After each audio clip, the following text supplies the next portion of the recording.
Hello, welcome to another market update. It is April 10th, 2020. My name is Jon Woelfle with Fairway Independent Mortgage.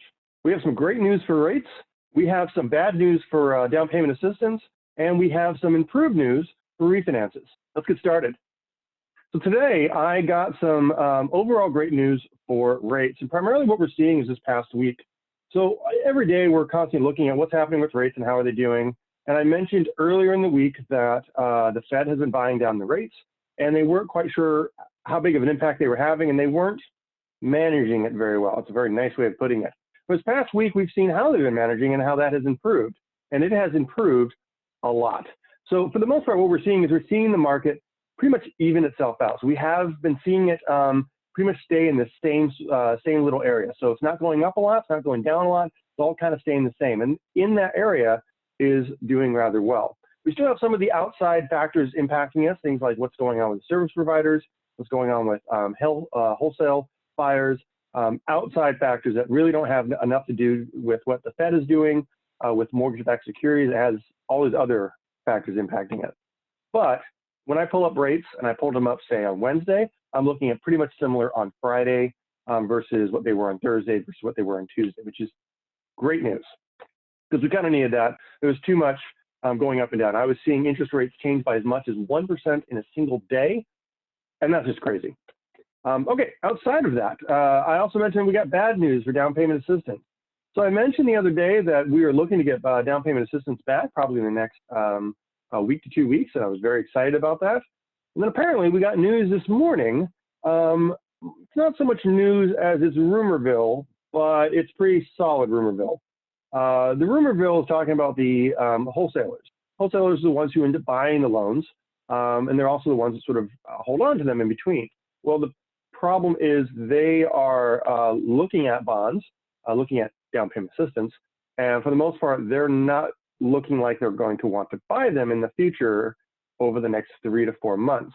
So we went from, hey, we should be getting bonds back, we should be getting down payment assistance programs back fairly soon to, we're not certain when we're going to get that back, and then continue to talk about maybe holding off for 3 to 4 months. Now, has any of this stuff been confirmed? It is not. I wish I could say one way or another.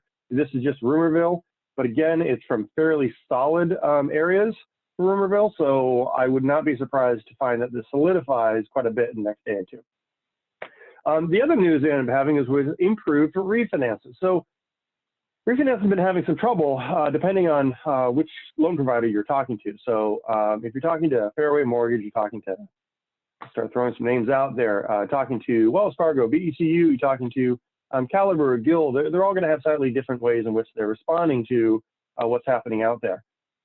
Some out there, and again, I will make sure I keep this nameless of who it is, but some out there have stopped locking rates, period. They're not locking rates at all. Others ended up saying, we're not going to lock rates until we get to the final closing. And others are saying, we will lock rates, but only if we have certain criteria. Now, Fairway ended up going into that same one where they said, we will lock in, we'll do a 30-day lock, which if typically it takes 60 days to do so, that's kind of a big deal. They're saying they're only willing to lock for 30 days. They're not going to lock in for longer than that. But then the question is, how do I get this to happen quicker? And there was a way to happen quicker, and it has to do with appraisals. So what they've done with appraisals is they started saying, all right, we're rushing all appraisals, and we're going to see if we can get this even sooner. And rushing appraisals means now it's taking a lot less time, and we can get full approval a lot sooner. That's huge. Because basically what that means is that instead of closing in 60 days, we're able to close in, say, 40 days. And that's going to be a really big difference. Now, the rush on the appraisal side, that we know for sure that we can do, no problem. Outside of that, the even bigger news is this weekend. It's Easter, everyone. It's Easter. So enjoy your Easter. I know you're going to be spending home with family. You know, guys, do some FaceTime, do some Google Duo, some Zoom conferences. Like, you know, get together with your family as best you can. You can still have an amazing time. Still share that time while keeping that social distancing. I know I'll be doing the same. And enjoy your time with your family as much as humanly possible. I hope you have a fantastic Easter. That's it for the market update. Again, if you have any questions, reach out to me. I'm always here to help. It is my pleasure to serve. Thanks.